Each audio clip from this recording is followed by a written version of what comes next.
السلام علیکم ورحمۃ اللہ وبرکاتہ۔ الحمدللہ قرآن کریم کی تلاوت، ترجمہ اور تفسیر پر مشتمل اس پروگرام پیغام قرآن کے ساتھ میں ہوں آپ کا میزبان محمد رئیس احمد۔ الحمدللہ 12ویں پارے یعنی سورہ ہود سے آغاز ہو چکا ہے کل، اور آج انشاءاللہ ہم نصف تک جائیں گے۔ تلاوت، ترجمہ اور تفسیر انشاءاللہ پیش کی جائے گی۔ تلاوت کلام الرحمن کے لیے تشریف فرما ہیں ممتاز و معروف قاری جناب قاری نعمان نعیمی صاحب۔ السلام علیکم ورحمۃ اللہ وبرکاتہ۔ وعلیکم السلام ورحمۃ اللہ وبرکاتہ۔ اور ان آیات بینات کی تفسیر کے لیے موجود ہیں ممتاز و معروف عالم دین حضرت علامہ مفتی محمد عامر صاحب۔ السلام علیکم ورحمۃ اللہ وبرکاتہ۔ وعلیکم السلام ورحمۃ اللہ۔ تو ناظرین آئیے تلاوت کلام الرحمن اور ترجمے سے آغاز کرتے ہیں۔ تلاوت کلام الرحمن کے لیے تشریف فرما ہیں قاری نعمان نعیمی صاحب۔ بسم اللہ۔ اعوذ باللہ من الشیطان الرجیم، بسم اللہ الرحمن الرحیم۔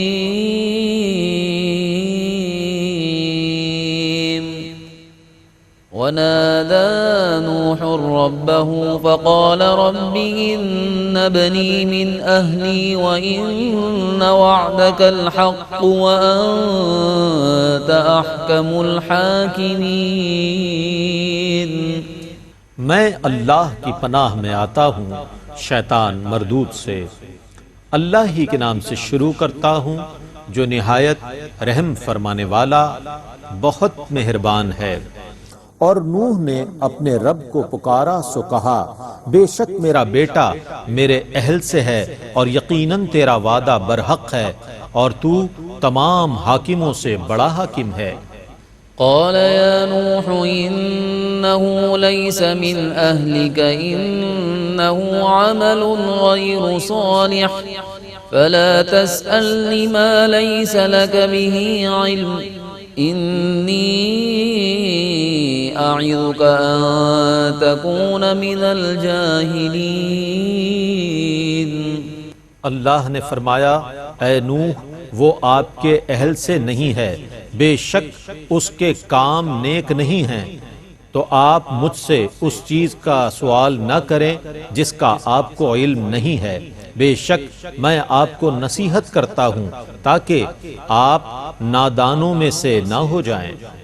قال رب إني أعوذ بك أن أسألك ما ليس لي به علم وإلا تغفر لي وترحمني أكن من الخاسرين۔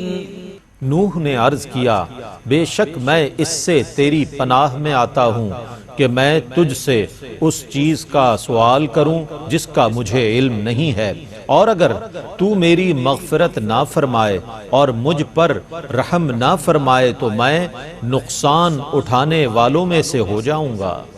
قیل یا نوح اہبط بسلام منا وبرکات علیک وعلی ممن معک وأمم سنمتعهم ثم يمسهم منا عذاب أليم۔ حکم دیا گیا کہ اے نوح کشتی سے اتر جاؤ سلامتی کے ساتھ اور ان برکتوں کے ساتھ جو تم پر ہیں اور ان جماعتوں پر ہیں جو تمہارے ساتھ ہیں، اور کچھ اور جماعتیں ہوں گی جنہیں ہم عارضی فائدہ پہنچائیں گے، پھر انہیں ہماری طرف سے دردناک عذاب پہنچے گا۔ تلك من أنباء الغيب نوحيها إليك ما كنت تعلمها أنت ولا قومك من قبل هذا فاصبر إن العاقبة للمتقين۔ یہ واقعات من جملہ غیب کی خبروں سے ہیں جن کی ہم آپ کی طرف وحی کرتے ہیں، جن کو اس سے پہلے نہ آپ جانتے تھے نہ آپ کی قوم، پس صبر کیجئے، بے شک نیک انجام متقین کے لیے ہے۔ وَإِلَى عَادٍ أَخَاهُمْ هُودًا قَالَ يَا قَوْمِ اعْبُدُوا اللَّهَ مَا لَكُمْ مِنْ إِلَٰهٍ غَيْرُهُ إِنْ أَنْتُمْ إِلَّا مُفْتَرُونَ۔ اور قوم عاد کی طرف ہم نے ان کے بھائی ہم قوم ہود کو بھیجا، انہوں نے کہا اے میری قوم، اللہ کی عبادت کرو، اس کے سوا تمہاری عبادت کا کوئی مستحق نہیں ہے، تم اللہ پر شریک کا محض بہتان باندھنے والے ہو۔ يا قوم لا أسألكم عليه أجرا إن أجري إلا على الذي فطرني أفلا تعقلون۔ اے میری قوم، میں تم سے اس تبلیغ پر کسی اجرت کا سوال نہیں کرتا، میری اجرت صرف اس کے ذمہ کرم پر ہے جس نے مجھے پیدا کیا ہے، کیا تم عقل سے کام نہیں لیتے؟ وَيَا قَوْمِ اسْتَغْفِرُوا رَبَّكُمْ ثُمَّ تُوبُوا إِلَيْهِ يُرْسِلِ السَّمَاءَ عَلَيْكُمْ مِدْرَارًا وَيَزِدْكُمْ قُوَّةً إِلَى قُوَّتِكُمْ وَلَا تَتَوَلَّوْا مُجْرِمِينَ۔ اے میری قوم، تم اپنے رب سے مغفرت طلب کرو، پھر اس کی طرف توبہ کرو، وہ تم پر موسلا دھار بارش بھیجے گا اور تمہاری قوت میں مزید طاقت کا اضافہ کرے گا، اور مجرموں کی طرح حق سے پیٹھ نہ پھیرو۔ قالوا يا هود ما جئتنا ببينة وما نحن بتاركي آلهتنا عن قولك وما نحن لك بمؤمنين۔ انہوں نے کہا اے ہود، تم ہمارے پاس کوئی دلیل لے کر نہیں آئے، اور ہم محض تمہارے کہنے کی وجہ سے اپنے معبودوں کو چھوڑنے والے نہیں ہیں، اور نہ ہم تم پر ایمان لانے والے ہیں۔ إن نقول إلا اعتراك بعض آلهتنا بسوء قال إني أشهد الله واشهدوا أني بريء مما تشركون۔ ہم تو یہی کہتے ہیں کہ ہمارے بعض معبودوں نے تم کو مجنون بنا دیا ہے۔ ہود نے کہا میں اللہ کو گواہ بناتا ہوں اور تم بھی گواہ رہنا، میں ان سے بیزار ہوں جن کو تم اللہ کا شریک قرار دیتے ہو۔ من دونه فكيدوني جميعا ثم لا تنظرون۔ اللہ کے سوا تم سب مل کر میرے خلاف سازش کرو، پھر تم مجھ کو بالکل مہلت نہ دو۔ إني توكلت على الله ربي وربكم ما من دابة إلا هو آخذ بناصيتها إن ربي على صراط مستقيم۔ بے شک میں نے اللہ پر توکل کیا جو میرا اور تمہارا رب ہے، ہر جاندار کو اس نے اس کی پیشانی سے پکڑا ہوا ہے، بے شک میرا رب سیدھے راستے پر ملتا ہے۔ فَإِن تَوَلَّوْا فَقَدْ أَبْلَغْتُكُم مَّا أُرْسِلْتُ بِهِ إِلَيْكُمْ وَيَسْتَخْلِفُ رَبِّي قَوْمًا غَيْرَكُمْ وَلَا تَضُرُّونَهُ شَيْئًا إِنَّ رَبِّي عَلَى كُلِّ شَيْءٍ حَفِيظٌ۔ اگر تم پیٹھ پھیرو تو کوئی بات نہیں، میں تم کو وہ پیغام پہنچا چکا ہوں جو مجھے دے کر بھیجا گیا تھا، اور میرا رب تمہاری جگہ دوسری قوم کو لا کر آباد کر دے گا اور تم اس کو کوئی نقصان نہیں پہنچا سکتے، بے شک میرا رب ہر چیز کا نگہبان ہے۔ ولما جاء أمرنا نجينا هودا والذين آمنوا معه برحمة منا ونجيناهم من عذاب غليظ۔ اور جب ہمارا عذاب آ گیا تو ہم نے ہود کو اور ان کے ساتھ ایمان لانے والوں کو اپنی رحمت سے نجات دے دی اور ہم نے ان کو سخت عذاب سے بچا لیا۔ وتلك عاد جحدوا بآيات ربهم وعصوا رسله واتبعوا أمر كل جبار عنيد۔ اور یہ ہیں قوم عاد کے لوگ جنہوں نے اپنے رب کی نشانیوں کا انکار کیا اور اس کے رسولوں کی نافرمانی کی اور ہر ظالم ہٹ دھرم کا حکم مانا۔ وَأُتْبِعُوا فِي هَذِهِ الدُّنْيَا لَعْنَةً وَيَوْمَ الْقِيَامَةِ أَلَا إِنَّ عَادًا كَفَرُوا رَبَّهُمْ أَلَا بُعْدًا لِعَادٍ قَوْمِ هُودٍ۔ اس دنیا میں بھی ان کے پیچھے لعنت لگی رہی اور قیامت کے دن بھی ان کے پیچھے لگی رہے گی۔ سنو بے شک قوم عاد نے اپنے رب کا کفر کیا، سنو ہود کی قوم عاد کے لیے پھٹکار ہے۔ وَإِلَى ثَمُودَ أَخَاهُمْ صَالِحًا قَالَ يَا قَوْمِ اعْبُدُوا اللَّهَ مَا لَكُمْ مِنْ إِلَٰهٍ غَيْرُهُ هُوَ أَنشَأَكُم مِّنَ الْأَرْضِ وَاسْتَعْمَرَكُمْ فِيهَا فَاسْتَغْفِرُوهُ ثُمَّ تُوبُوا إِلَيْهِ إِنَّ رَبِّي قَرِيبٌ مُجِيبٌ۔ اور قوم سمود کی طرف ہم نے ان کے ہم قوم صالح کو بھیجا۔ صالح نے کہا اے میری قوم اللہ کی عبادت کرو، اس کے سوا تمہارا کوئی معبود نہیں ہے۔ اس نے تم کو زمین سے پیدا کیا اور اس میں آباد کیا، سو تم اس سے مغفرت طلب کرو، پھر اس کی طرف توبہ کرو، پس میرا رب قریب ہے، دعا قبول کرنے والا ہے۔ قالوا يا صالح قد كنت فينا مرجوا قبل هذا أتنهانا أن نعبد ما يعبد آباؤنا وإننا لفي شك مما تدعونا إليه مريب۔ انہوں نے کہا اے صالح اس سے پہلے آپ ہماری امیدوں کا مرکز تھے، کیا آپ ہمیں ان کی عبادت کرنے سے منع کرتے ہیں جن کی عبادت ہمارے باپ دادا کرتے تھے؟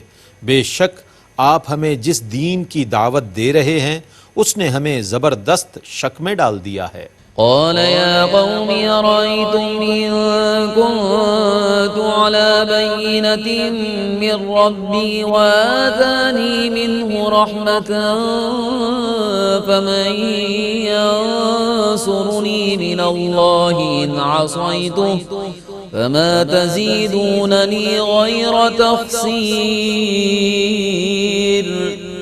صالح نے کہا اے میری قوم یہ بتاؤ اگر میں اپنے رب کی طرف سے روشن دلیل پر ہوں اور اس نے مجھے اپنی طرف سے رحمت عطا فرمائی ہو تو اللہ کے مقابلے میں میری کون مدد کرے گا؟ اگر میں اس کی نافرمانی کروں تو تم میرے لیے سوا نقصان کے کس چیز میں زیادتی کر رہے ہو؟ وَيَا قَوْمِ هَٰذِهِ نَاقَةُ اللَّهِ لَكُمْ آيَةً فَذَرُوهَا تَأْكُلْ فِي أَرْضِ اللَّهِ وَلَا تَمَسُّوهَا بِسُوءٍ فَيَأْخُذَكُمْ عَذَابٌ قَرِيبٌ۔ اے میری قوم، یہ اللہ کی اونٹنی ہے جو تمہارے لیے نشانی ہے، سو اس کو چھوڑ دو، یہ اللہ کی زمین پر کھاتی پھرے، اور اس کو کوئی تکلیف نہ پہنچانا، ورنہ تم کو عن قریب عذاب پہنچے گا۔ فعقروها فقال تمتعوا في داركم 3 أيام ذلك وعد غير مكذوب۔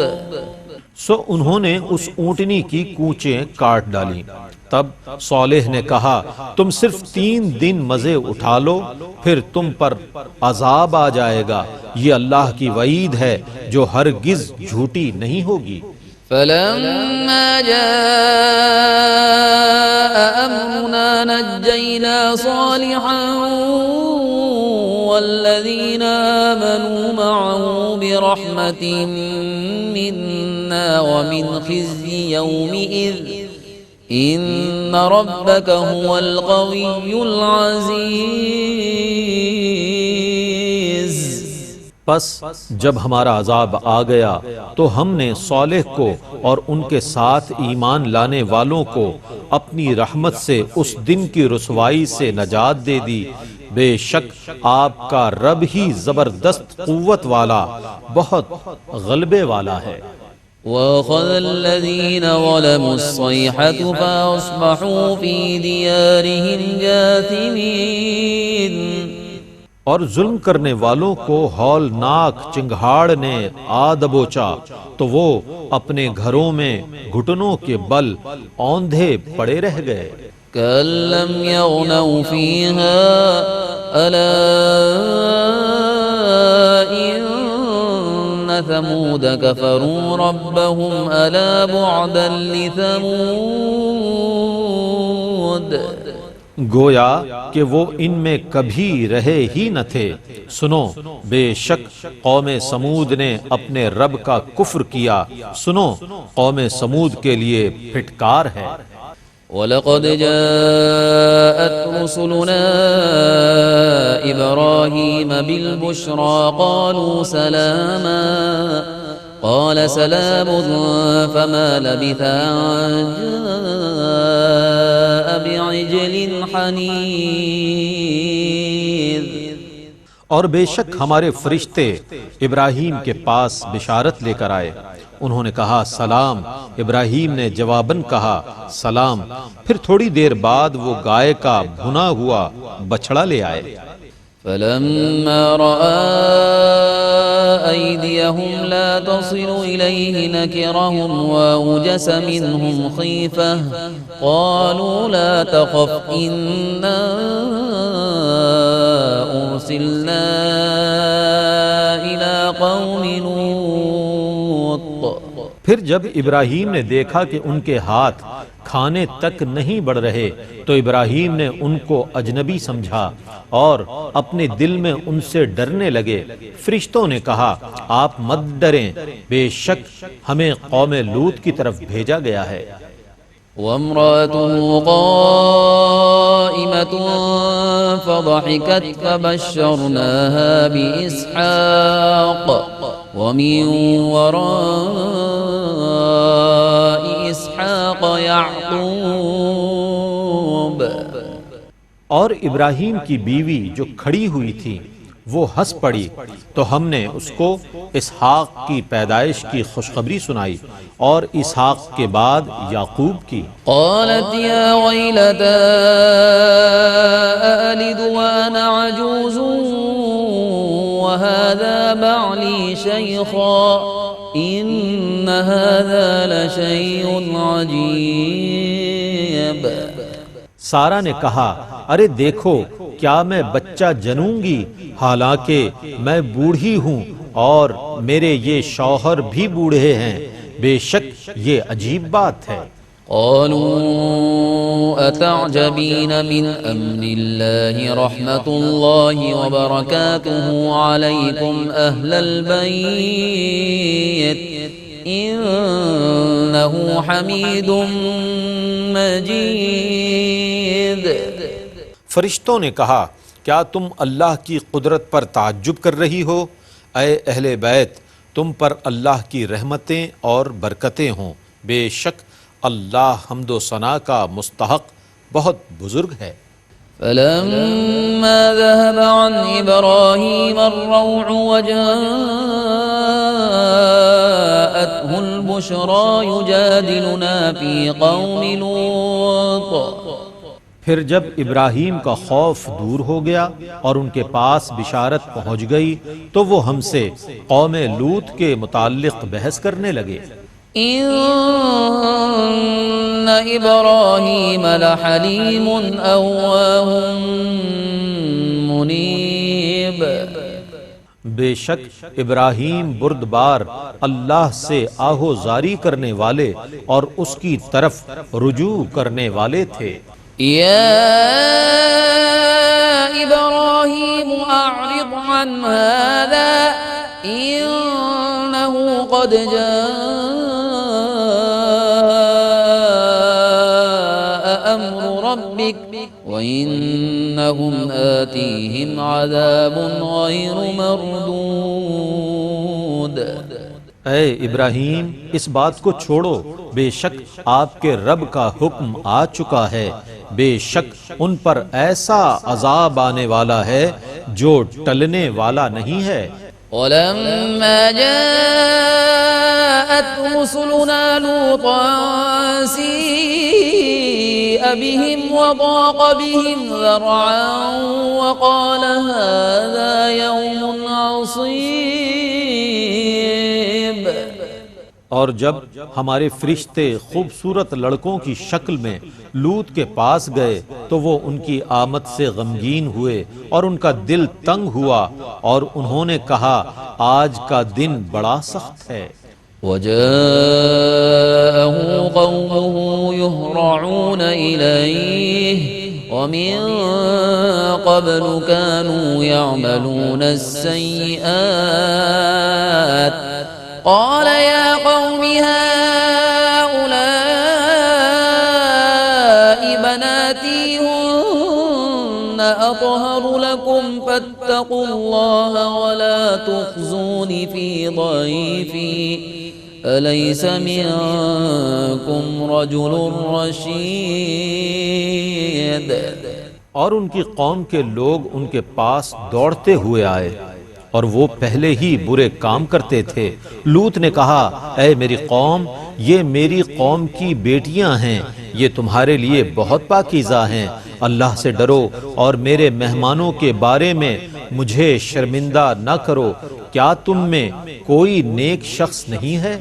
قالوا لقد علمت ما لنا في بناتك من حق وإنك لتعلم ما نريد۔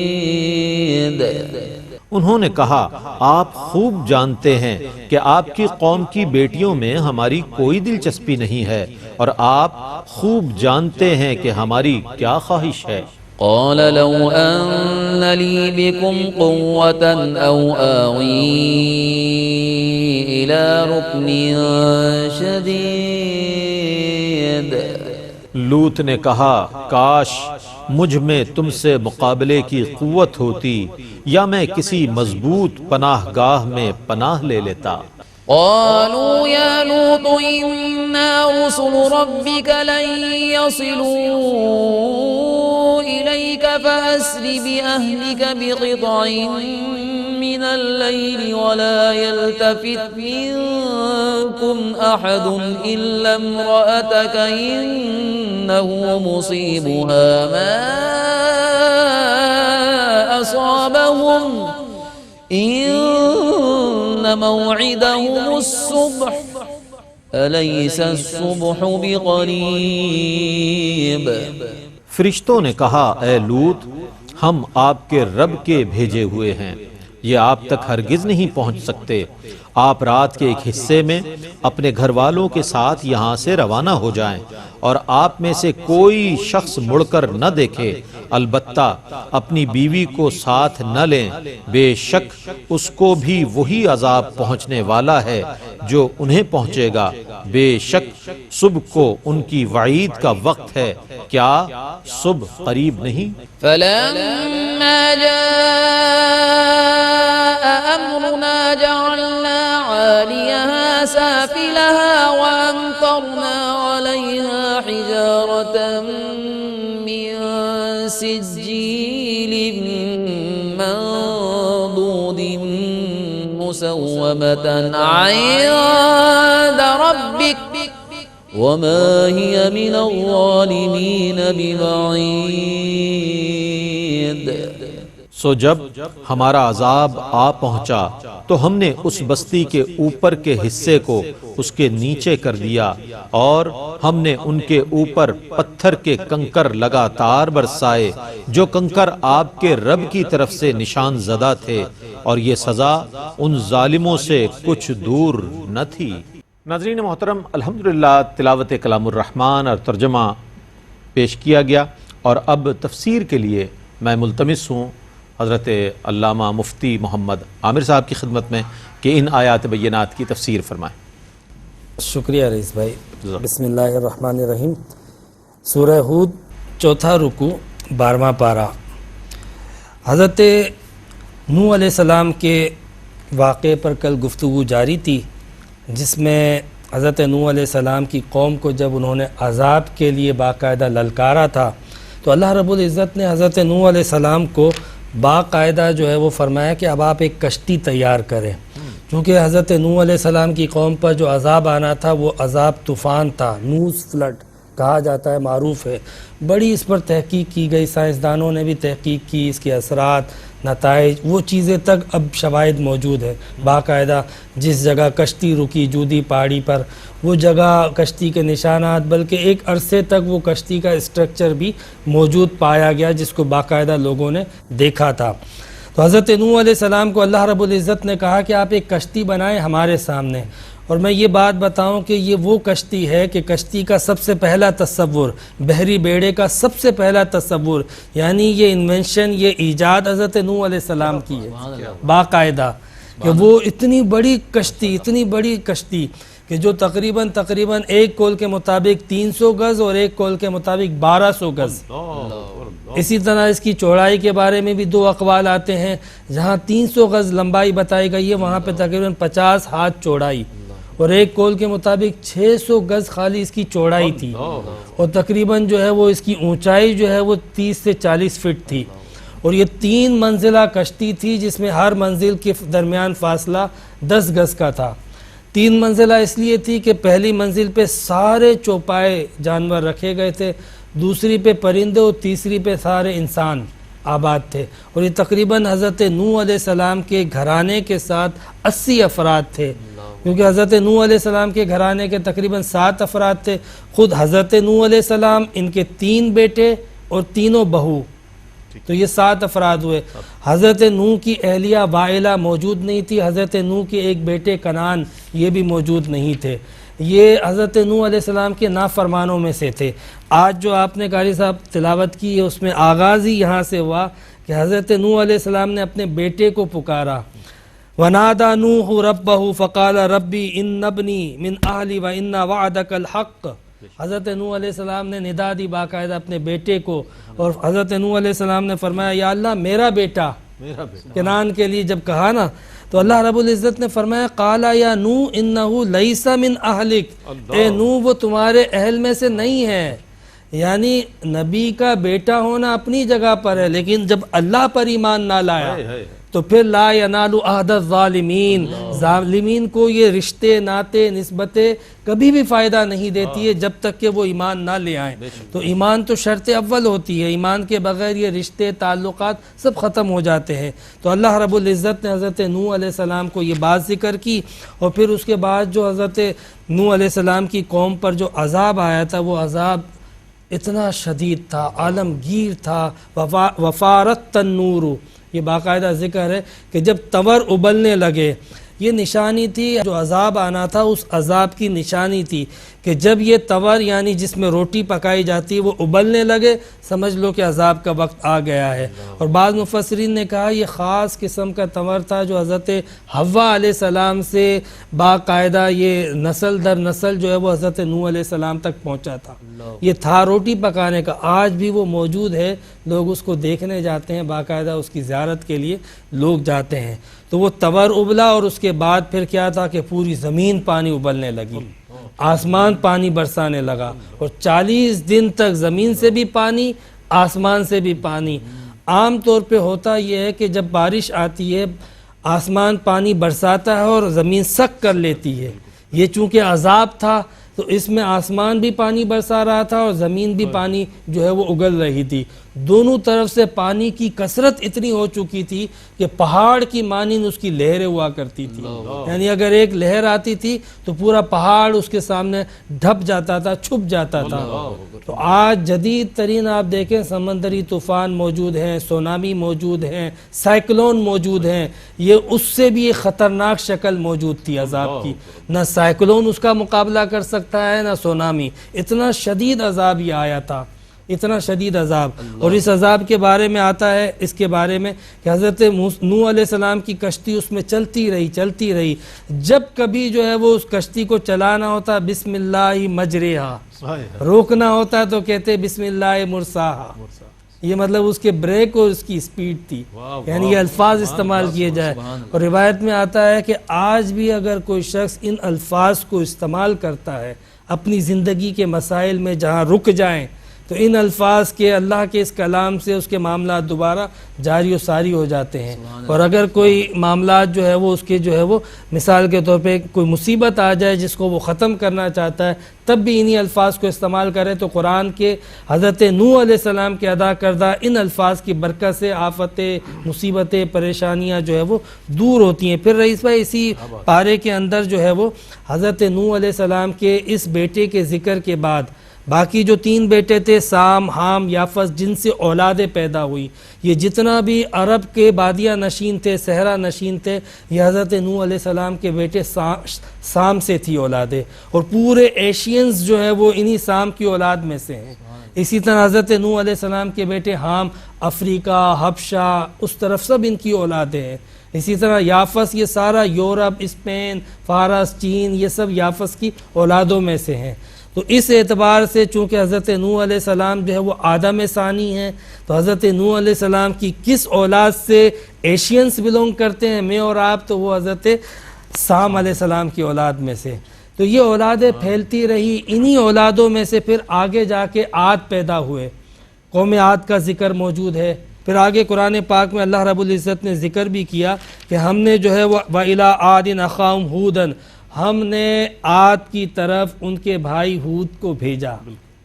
عاد کا بھائی کیوں کہا؟ اس لیے کہ عاد بھی نوح علیہ السلام کی قوم میں سے، ہود علیہ السلام بھی نوح علیہ السلام کی قوم میں سے تھے، تو اس لیے کہا کہ ہم نے وَإِلَىٰ عَادٍ أَخَاهُمْ هُودًا، ان کے قومی برادری بھائی، ان کے قومی بھائی، یعنی یہ بھی اسی قوم سے تعلق رکھتے ہیں جس قوم سے قوم عاد تعلق رکھتی ہے۔ اصل میں عاد جو ہے نا یہ پوری قوم کے سردار تھے، اسی کا بیٹا تھا شداد جس نے جنت بنائی تھی، اس نے کہا تھا میں اللہ کی جنت کو نہیں مانتا ہوں، اس نے انکار کیا تھا۔ اس جنت کا نام باغ ارم رکھا گیا تھا، باغ ارم، اور یہ ارم جو ہے وہ حضرت عاد کے آبا و اجداد میں سے تھے جس کی بنیاد پہ اس نے یہ باغ ارم نام رکھا تھا۔ اس نے کہا تھا میں جنت کو نہیں مانتا۔ حضرت ہود علیہ السلام آئے اور تقریباً اس قوم کو حضرت ہود علیہ السلام نے نہیں بھی تو 50 سال باقاعدہ تبلیغ فرمائی۔ حضرت ہود علیہ السلام عربی بولتے تھے، یہ عربی انبیاء کرام میں سے تھے، حضرت ہود علیہ السلام۔ پھر اس کے بعد آگے حضرت صالح علیہ السلام کا تذکرہ مل رہا ہے، وہ بھی عربی بولا کرتے تھے۔ یہ وہ انبیاء کرام تھے جن کی زبان عربی تھی۔ حضرت نوح علیہ السلام کی کشتی میں جو 80 لوگ جمع ہوئے تھے نا، جب کشتی رکی جس بستی میں آباد ہوئے اس بستی کا نام تھا سمانین کہا جاتا ہے 80 کو، اور 80 کا عدد اس بستی کے لیے اس لیے رکھا گیا کہ 80 قومیں اس کے اندر آباد ہو گئی تھی۔ یعنی رات کو وہ جب سوئے صبح اٹھے تو ہر شخص کی زبان علیحدہ تھی اور کوئی ایک دوسرے کی زبان نہیں جانتا تھا، جن میں سے حضرت سام علیہ السلام کی زبان جو ہے وہ عربک تھی، اور حضرت نوح علیہ السلام 80 کی 80 زبانوں کو جانتے بھی تھے اور وہ ہر ایک کے ساتھ انٹریکشن میں ان کی مدد کیا کرتے تھے۔ سبحان اللہ۔ تو پھر یہ عربی بولنے والے انبیاء کرام وہاں پر آنے شروع ہوئے۔ حضرت ہود علیہ السلام انہوں نے جو ہے وہ باقاعدہ اپنی قوم کو نصیحت کی، اور ان کی قوم وہ تھی عاد۔ قرآن پاک میں اس قوم کے بارے میں ذکر کیا گیا ارم ذات العماد، یہ قوم عاد، قوم عماد جو ہے نا یہ قداور تھی، التی لم یخلق مثلھا فی البلاد، کہ شہروں میں ان کے جیسے قداور لوگ پیدا نہیں کیے گئے تھے۔ اور خود حضرت ہود علیہ السلام بھی بڑے قداور، سرخ اور سفید قبرو نوجوان تھے۔ حضرت ہود بھی بڑے حسین تھے، ان کو بھیجا گیا حضرت عاد کی قوم کی طرف۔ وہ عاد جو قداور تھی، سنگ تراش تھی، اور پوری چٹانیں اٹھا کر دشمن قبیلے پر پھینک سکتی تھی، اتنی طاقتور، اس لیے وہ تکبر کرتے تھے، اکڑتے تھے۔ حضرت ہود علیہ السلام نے ان کو سمجھایا، نہ سمجھے، ان پر عذاب آیا۔ اب آپ دیکھو خدا کا عذاب، دیکھو کہ خدا کا عذاب اتنا سخت آیا کہ ایک چنگھاڑ، ایک تیز آواز، حدیث میں آتا ہے کہ وہ حضرت جبرائیل علیہ السلام کی چیخ تھی، اس چنگھاڑ کی وجہ سے زلزلہ آ گیا، یعنی شدید ہوائیں چلنے لگی۔ وہ قوم جس کو اپنی طاقت پہ ناز تھا، اپنے قداور ہونے پہ ناز تھا، اللہ رب العزت نے ان کو زمین سے آسمان، آسمان سے زمین پہ اٹھا کے پٹکائے۔ کتنا شدید ہے قوم، کتنا شدید عذاب تھا۔ یہی عذاب عاد ثانی پر بھی تھا جو انکار کرتی رہی، یہ بھی اسی طرح قداور تھی، سنگ تراش تھی، بڑے بڑے محلات بناتی تھی، کثیر البال تھی، باغات تھے، خوشحالیاں تھی، لیکن اللہ رب العزت کا انکار کیا۔ اور اس انکار کے نتیجے میں جس چیز پر اس قوم کو ناز تھا، اللہ رب العزت نے اسی چیز کو بالکل تہ و بالا کر کے رکھ دیا۔ یعنی ان کو اپنی طاقت پہ ناز تھا، ان کو اپنے قداور ہونے پہ گھمنڈ تھا، ان کے محلات، ان کی بستیاں اجاڑ کے رکھ دی۔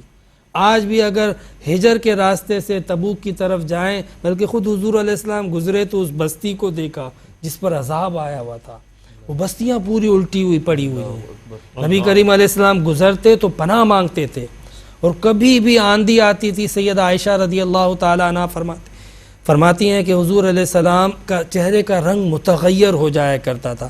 حضور علیہ السلام کو جب تک یہ اطمینان نہ ہوتا کہ یہ محض آندھی ہے یا عذاب بھی ہے، تب تک حضور علیہ السلام کے چہرے کا رنگ متغیر ہو جاتا۔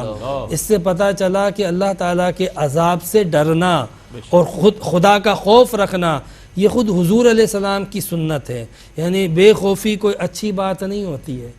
حضور نبی کریم علیہ السلام خود اپنے اندر خوف خدا رکھتے تھے، اور قرآن کہتا ہے کہ جو جتنا زیادہ صاحب علم متقی ہوگا اتنا اللہ سے ڈرنے والا ہوگا۔ یعنی خوف خدا جو ہے وہ تقوی کی، علم کی اور نیک ہونے کی علامت ہے، کہ بندہ جتنا اس کی بارگاہ میں مقرب ہوگا اتنا اس کے اندر خوف خدا ہوگا۔ تو حضور نبی کریم علیہ السلام اس بستی سے گزرتے تھے، ہجر کی بستی سے، جو ادھڑی ہوئی پڑی ہوئی ہیں، الٹی پڑی ہوئی ہیں، تو آپ علیہ السلام اللہ رب العزت سے پناہ مانگا کرتے تھے۔ اور سورہ ہود اور اس کی جو بہن ہے، یعنی ملتی جلتی جو صورتیں ہیں، اس کے بارے میں خود حضور فرماتے ہیں ہود اور اس کی بہنوں نے مجھے بوڑھا کر دیا۔ یعنی آپ دیکھیں قوم نوح کے عذاب کا ذکر، قوم ہود کے عذاب کا ذکر، قوم لوط کے عذاب کا ذکر، حضرت ابراہیم علیہ السلام کے پاس جو فرشتے آئے تھے اس عذاب کا ذکر، طرح طرح کے عذابات کا اس کے اندر، حضرت صالح علیہ السلام کا بھی ذکر ہے، جو بھی قاری صاحب نے تلاوت بھی فرمایا تھا کہ اس کی قوم نے باقاعدہ کونچے یعنی ٹانگیں کاٹ دی، ایک وہ اونٹنی جو اللہ نے معجزتاً بھیجی اس کو مار دیا۔ پھر نتیجہ کیا آیا کہ اللہ تبارک و تعالیٰ کی حرمت کا جب آپ نے احترام نہ رکھا تو اس قوم پر بھی عذاب آیا۔ اللہ رب العزت سے پناہ مانگے کہ اللہ تعالیٰ ہم سب کو اپنی اطاعت کی، اپنی فرما برداری کی توفیق عطا فرمائے، اور یہ جو قرآن کا پیغام ہے اس پیغام کو عام کرنے کی اور اس پر عمل کرنے کی توفیق عطا فرمائے۔ وآخر دعوانا ان الحمدللہ رب العالمین۔ جزاکم اللہ خیر۔ مفتی صاحب بہت خوبصورت انداز میں تفسیر فرما رہے تھے۔ ناظرین گرامی، آج 12ویں پارے کی تلاوت، ترجمہ اور تفسیر پیش کی گئی۔ اللہ رب کریم سے دعا ہے کہ قرآن کا پڑھنا، سننا، سمجھنا اپنی بارگاہ میں قبول فرمائے، اور قرآن کریم کے فیوز و برکات ہمیں دنیا میں بھی عطا فرمائے اور آخرت میں بھی عطا فرمائے۔ اس کے ساتھ ہی اپنے میزبان محمد رئیس احمد کو اجازت دیجیے۔ اللہ حافظ۔